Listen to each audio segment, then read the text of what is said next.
Hello friends. आपने मेरे previous video में देखा होगा कि यहाँ पर हमने एक डेटा एंट्री फॉर्म बनाया था जिसमें हमने सबमिट करना भी सीखा था एक जनरल। उसके बाद उसको हमने एडिट करना सीखा था। ठीक है, मैंने आपको लास्ट वीडियो में भी ये बताया था कि हम इसमें एम्प्लॉय आईडी में कैसे हम एक रिस्ट्रिक्शन लगा सकते हैं या वैलिडेशन लगा सकते हैं। ठीक है, चलिए देखते हैं कैसे। सबसे पहले हम इस पर राइट क्लिक करेंगे।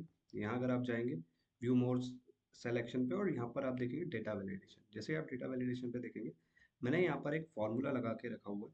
अगर आप क्राइटेरिया में यहाँ पर सर्च करिएगा कस्टम फॉर्मूला, और ये वाला जो फॉर्मूला है मैंने रेजेक्स मैक्स लगा दिया हुआ है। तो रेजेक्स मैक्स में मैंने क्या लगा दिया कि मेरी जो भी C3 की वैल्यू रहेगी वो AP स्लैश, ठीक है, उसके बाद मैंने बैक स्लैश लगाया हुआ है, उसके बाद D प्लस डॉलर। इसका मतलब ये होता है कि जो भी AP स्लैश के बाद जितनी भी वैल्यू होगी वो मैं कितनी भी दे सकता हूँ, 1 भी दे सकता हूँ, 2 भी दे सकता हूँ, 3 भी दे सकता हूँ। ठीक है, जिससे मेरा यहाँ पर एक डेटा वैलिडेशन लग जाएगा कि अगर कोई यूज़र आया उसने कुछ भी डाल दिया वो एंट्री नहीं करने देगा जब तक वो एक प्री डिफाइंड फॉर्मेट में डेटा नहीं डालेगा। ठीक है, अब एक और चीज़ हम यहाँ सीखते हैं। डेटा वैलिडेशन यहाँ पर आपने सीख लिया। अब आपके पास मल्टीपल ड्रॉप डाउन है, मान लीजिए। ठीक है, आपने डेटा वैलिडेशन ओपन करा, मान लीजिए आपके पास डिपार्टमेंट्स और भी है, तो यहाँ पर हम पहले से ही दे सकते हैं। मैं एक जनरल से यहाँ पर ले लेता हूँ। ठीक है, यहाँ पर देखिए अब यूज़र को क्या रहेगा, सिर्फ यहाँ पर इनमें से जो भी डिपार्टमेंट है वो चूज करना रहेगा। ठीक है, तो हमने दो चीज़ यहाँ पर और सीख ली। एक तो डेटा वैलिडेशन में वैलिडेशन लगाना कि अगर कोई भी यूज़र कुछ भी एंट्री अगर कर रहा है तो वो एक प्री डिफाइंड फॉर्मेट में डालेगा, और डिपार्टमेंट यहाँ पर वो चूज कर सकता है, या कोई भी इसकी जगह कोई और लोकेशन है आपके पास है, मल्टीपल लोकेशन, कि भाई मेरे पास भोपाल, इंदौर, जबलपुर, ग्वालियर जो भी आपकी जितनी भी है सिर्फ वही है, प्री डिफाइंड है, तो आप उनका भी यहाँ पर ड्रॉप डाउन दे सकते हैं। ठीक है, अब चलिए हमने यहाँ पर ये देख लिया कि एम्प्लॉय आईडी कैसी होगी। डुप्लीकेट तो एम्प्लॉय आईडी नहीं है, नाम आ गया, डिपार्टमेंट में हमने जो वैलिडेशन है वो दे दिया। अब इसको हम अपडेट कैसे करें, तो सेम रो पे हम उसको अपडेट कैसे करें। ठीक है, तो आप वही एक्सटेंशन पे आप जाइए, ऐप स्क्रिप्ट खोलिए। ऐप स्क्रिप्ट खोलने के बाद यहाँ पर अगर आप देखेंगे तो मेरे पास एक फंक्शन है जिसमें मैंने लिख के रखा हुआ है अपडेट एम्प्लॉय डिटेल्स के नाम से। यहाँ भी मैंने सेम चीज़ वही, अगर आप चाहें तो ये जो एंट्री शीट है और ये आप ऊपर भी डिफाइन कर सकते हैं, ग्लोबली डिफाइन कर सकते हैं जिसको हम बोलते हैं।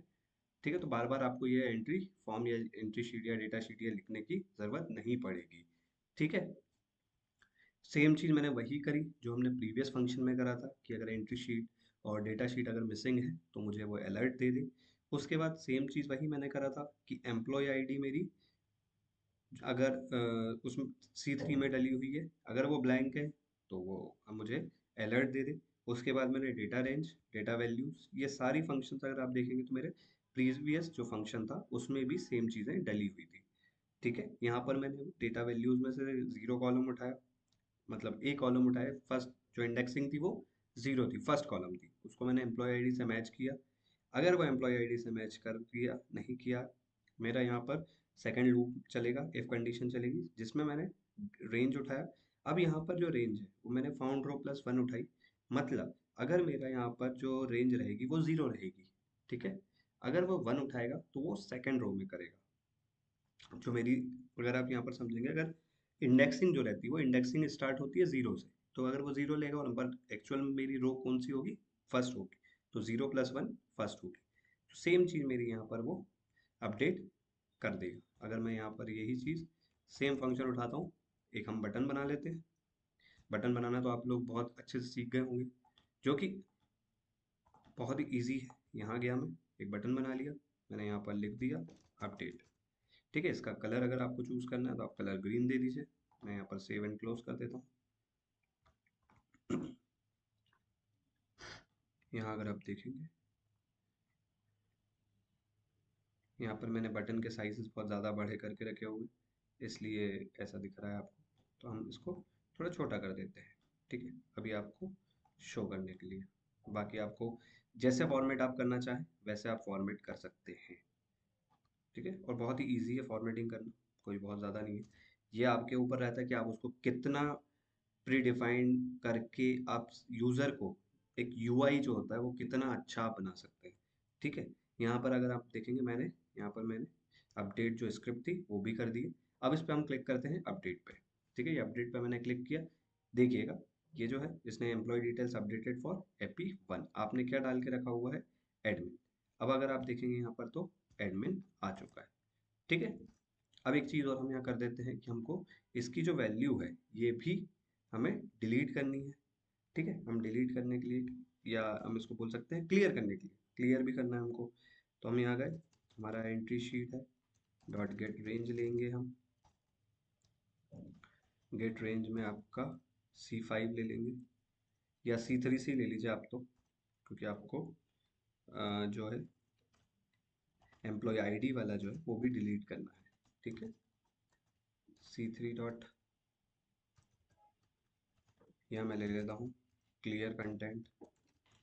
ठीक है, C3 ले लिया, यहाँ पर मैंने C5 ले लिया, यहाँ मैंने ले लिया C7 ले लिया, उसके बाद मैंने यहाँ पर ले लिया C9, और यहाँ पर मैंने ले लिया C11। ठीक है, ये मेरा हो गया यहाँ पर।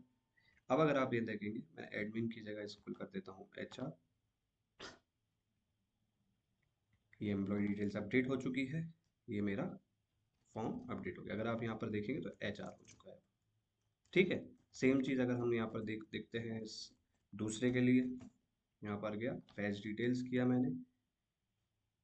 अगर ये आप चाहें तो ये जो मैसेज आ रहा है ये आप हटा भी सकते हैं। यहाँ HR की जगह मैंने इसको कर दिया IT, और उसके बाद मैं यहाँ पर कर देता हूँ इसको अपडेट। जैसे ही अपडेट करूँगा मैं, यहाँ पर मेरा जो डिटेल्स है वो अपडेट हो चुकी होगी। ये देखेंगे आप, पहले HR था यहाँ पर, अब वो IT हो चुका है। ठीक है, तो ये बहुत ही सिंपल हमारा एक जो फंक्शंस था कि हम कैसे एक डेटा एंट्री फॉर्म बना सकते हैं, उसको कैसे बहुत ही इजीली हम सेव कर सकते हैं, उसके बाद उसको हम कैसे एडिट कर सकते हैं, एडिट करने के बाद हम उसको कैसे अपडेट कर सकते हैं। अब आप नेक्स्ट वीडियो में ये देखेंगे कि हम जो भी हमारी एम्प्लॉय आईडी हम उसको डिलीट कैसे कर सकते हैं। ठीक है, होता है कई बार कि हमने गलत एंट्री कर दिया है, हमारा एम्प्लॉय जो है वो चला गया, हम उसका चाहें तो उसका स्टेटस अपडेट कर सकते हैं या हम उसको डिलीट कर सकते हैं। हम दोनों चीज़ें करके देख सकते हैं। अगर आपको डिलीट करना होगा, आप डिलीट कर सकते हैं, और उसको अगर आपको एक्टिव या इनएक्टिव आप लिखने चाहें तो आप वो भी लिख सकते हैं। तो हम पहले देखेंगे कि हम उसको डिलीट कैसे कर सकते हैं। ठीक है, तो ये वीडियो कैसा लगा है अपने दोस्तों को ज़रूर शेयर करिएगा। जो भी इस तरीके के फॉर्म बनाते हैं या जो भी इस तरीके के आपके एक ग्रुप में हैं, उन्हें आप ज़रूर बताइएगा, शेयर करिएगा, कमेंट करिएगा, और अगर अच्छा लगे तो लाइक ज़रूर करिएगा। Thank you.